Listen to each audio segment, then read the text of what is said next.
Regardez l'équipe du soir et voulez faire de la comédie, acteur. Plusieurs manières de dire oui. Oui, oui. Voilà. Non, mais on est aussi une école de théâtre. Oui.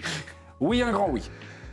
Collectivement, rien individuellement. Collectivement, parce qu'on l'a dit au début tout à l'heure, maintenant je vois un PSG qui sait jouer, qui peut jouer de différentes manières. Alors déjà, premièrement, la patte, Luis Enrique, moi je la voyais pas trop. Parfois il m'ennuyait ce PSG-là. Aujourd'hui, quand je le vois, j'en vois depuis 3-4 matchs en Champions League, c'est beaucoup mieux. En tout cas, je me régale. Donc je vois à peu près où il veut aller maintenant, concrètement, et puis individuellement, je suis désolé. Et aussi la qualité d'un coach, c'est de voir comment ses joueurs progressent. Et alors effectivement, Dembélé n'est plus le même, Barcola depuis 3-4 matchs c'est mieux, je retrouve un peu mon Vitinha, João Neves se révèle, Donnarumma je le trouve meilleur depuis qu'il a mis son petit coup de pression, je suis désolé, c'est la vérité. Donc voilà, pour toutes ces raisons, je trouve que ce qu'on vit depuis 2 semaines, me pousse à croire que Paris a passé un cap. Ça sera suffisant contre Barça-Liverpool, j'en sais rien. Mais est-ce qu'il a passé un cap, effectivement, depuis le mois de septembre, et même depuis le mois de novembre? Pour moi, c'est un grand oui, évidemment. Et c'est déjà pas mal, parce que pendant un bon moment, pendant plusieurs semaines, voire mois, pour moi, c'était un pari équipe de handball, quoi. C'est-à-dire que tu avais une ultra-possession qui ronronnait autour des derniers mètres adverses sans réellement faire mal. Enfin, je veux dire, quand c'était des matchs à touche-touche, quand il y avait un peu de répondants en face, ils avaient vraiment du mal à trouver ces espaces, à accélérer, etc.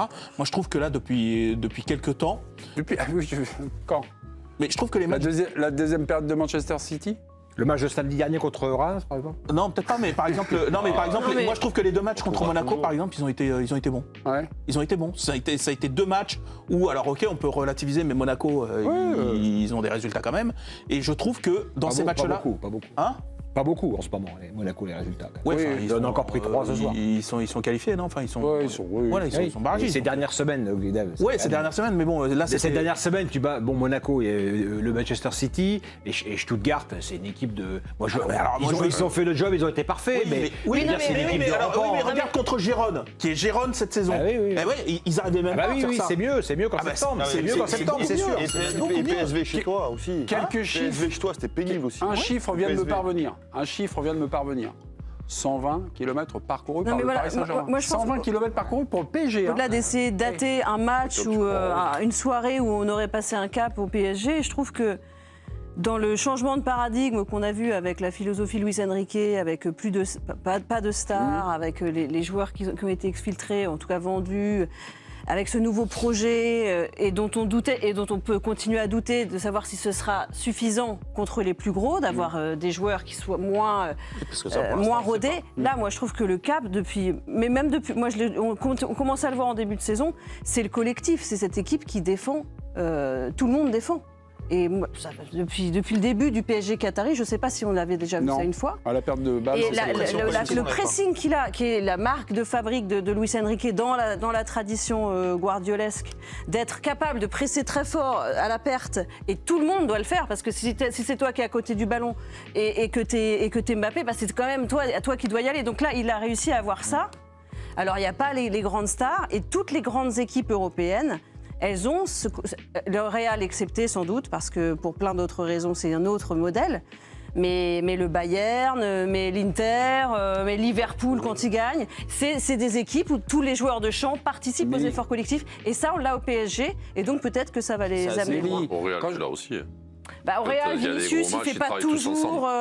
je sais pas, contre Barcelone, tu vois. La saison dernière. Non, mais sur les gros matchs de Ligue des Champions et tout. Ouais, non, mais le Real, t'avais toujours des joueurs qui ont un supplément d'âme, tu vois, disons qu'ils peuvent tolérer une politique de stars. Les amis. Mais bon, ils ont d'autres forces. On a démonté le moteur du PSG, circulation, perte de balle, tout comme ça. C'est la pub. Et c'est la pub. A-t-il passé un cap? On était là, la mayonnaise commence à prendre et tout ça. Mais c'est l'efficacité, Bradley Barcola. Non, mais on attend Joe Mikou quand même, Olivier. Oui, mais attendez, Bradley Barcola, on me dit de lancer Bradley Barcola. Je ne suis qu'une télécommande. Tanguy Le Séville.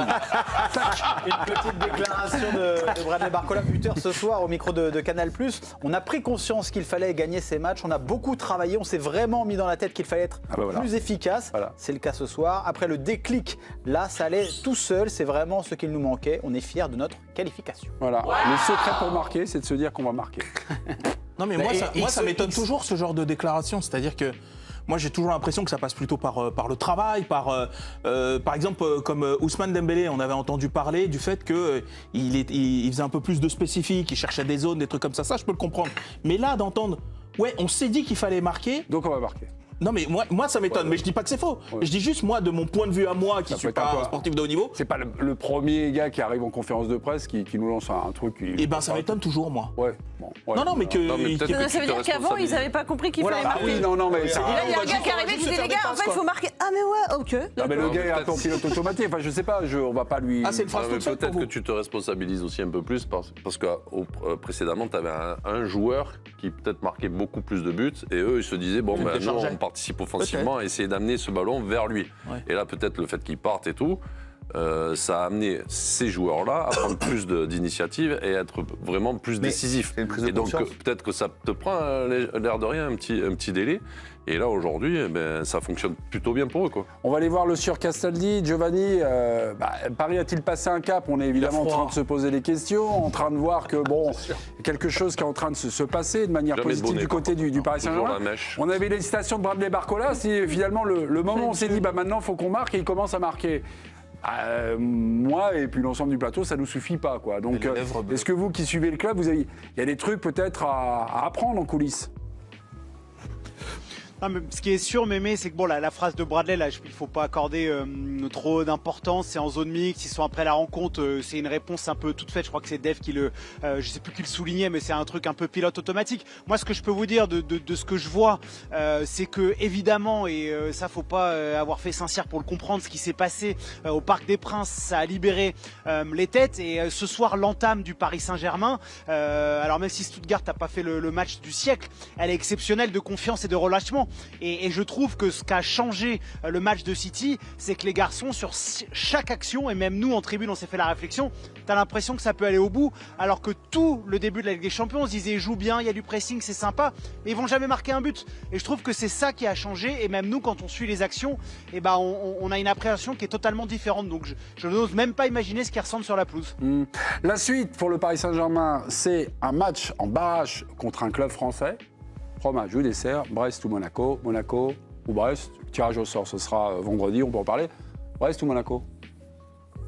Vous, comme ça.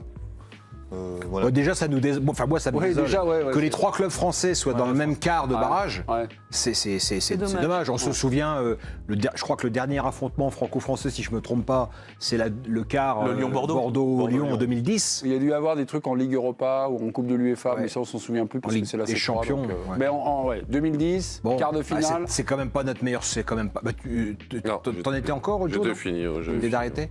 Mais c'est pas des grands souvenirs. Et là, ce qui est désolant, pas pour Paris, parce que pour Paris, quand même, ils vont être ultra favoris, que ce soit Monaco ou Brest, ils vont être ultra favoris. Mais par exemple pour Brest, qui fait une campagne européenne extraordinaire, ça t'enlève le parfum européen. Si tu termines ça par un barrage contre Paris, c'est triste. Oui, il n'y a pas ce côté parfum européen quand tu es entre. Après voilà, c'est la règle de. Sauf si c'est une demi-finale de Ligue des Champions ou un truc comme ça. Mais là, sur un barrage, c'est dommage. Non, mais de toute façon, les deux, ils ont. Aujourd'hui, il y a un tel complexe vis-à-vis du PSG, honnêtement, pour moi, c'est injouable. Ça paraît injouable. Paris, donc c'est Brest ou Monaco, puis après, ça sera Liverpool ou Barça. Juste, on va aller retrouver Giovanni, parce que Giovanni, nous aussi, on a vu la blessure de Warren Zaïre-Emery. Donc le téléphone a dû sonner, a dû chauffer. Vous avez quelques nouvelles à nous apporter sur la nature de la blessure de Warren Zaïre-Emery? Pour l'instant, c'est beaucoup trop tôt. On a posé la question en conférence de presse à Luis Enrique. Il y aura des examens qui seront réalisés demain, mais de son propre aveu, le coach espagnol avait l'air désolé. Il nous a dit ça sent vraiment pas bon. Donc la période de mercato est encore ouverte. Ça va compter pour le PSG. On rappelle que dans l'esprit de Luis Enrique, non seulement Warren Zaïre-Emery est milieu de terrain, mais il est également la doublure de Achraf Hakimi. C'est d'ailleurs à ce poste-là qu'il a terminé la rencontre.